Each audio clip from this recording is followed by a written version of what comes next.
Israel is a land of great achievements.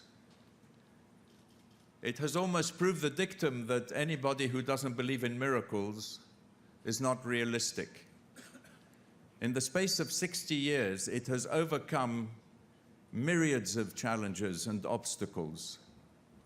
Just the creation of the state with 600,000 people to a population of 7 million today, the transition from an agricultural economy to a high-tech economy, which is a transition that I had the honor to play a small part in, to witness. If you told me in 1993, when AIPAC started in Tel Aviv, that Israel would turn its technological assets into one of the leading countries in the world in technology, few would have thought it was possible. And if you told me that AIPAC would have invested more than $2.25 billion in Israel by now, in the space of 18 years, I would also have had to pinch myself.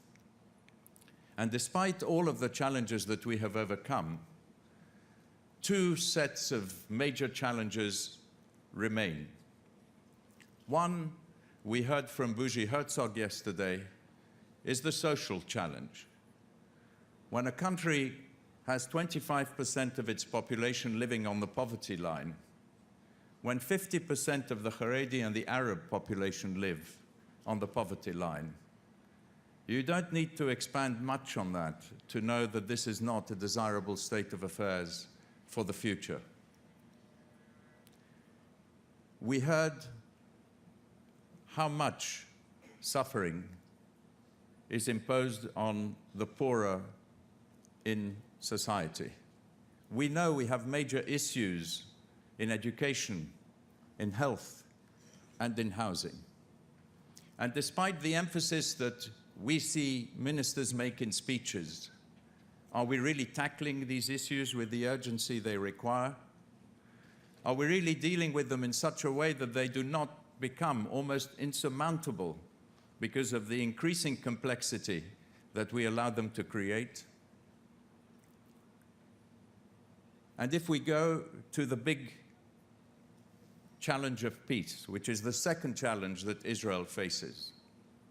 For 8 years, I've been working through the Portland Trust, both on poverty in Israel and on helping to develop the Palestinian economy, the Palestinian private sector.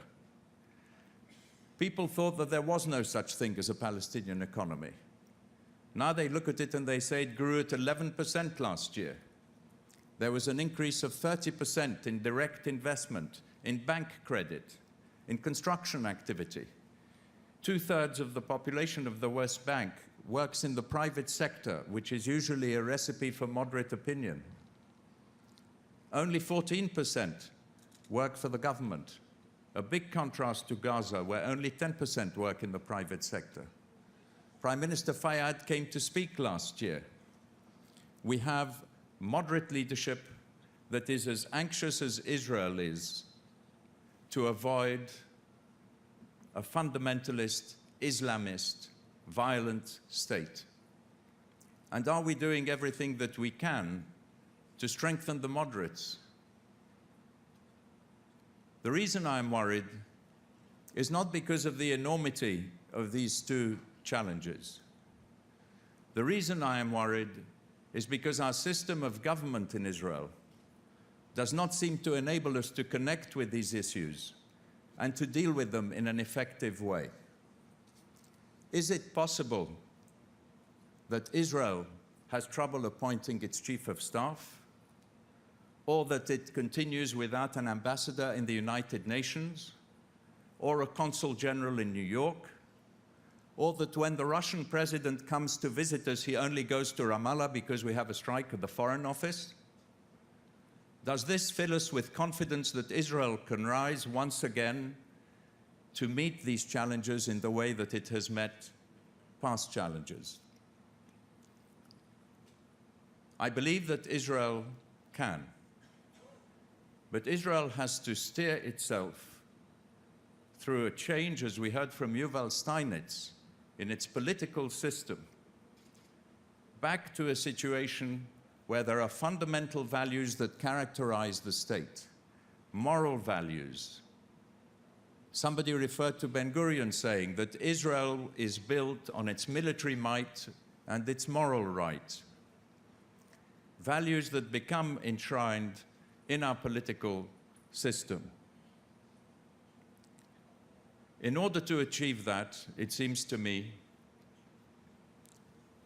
popular opinion in Israel has to voice its desire for a change in the political system.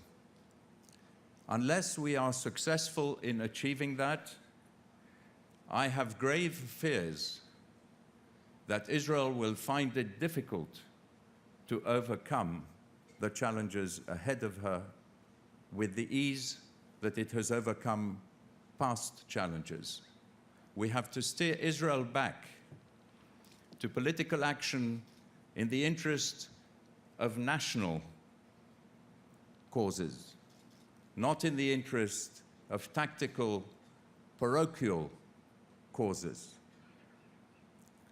That is the reason that I think we have a big challenge ahead of us. Give us proper leadership through a proper political system, and we will surmount them, just as we have in the past. Thank you very much.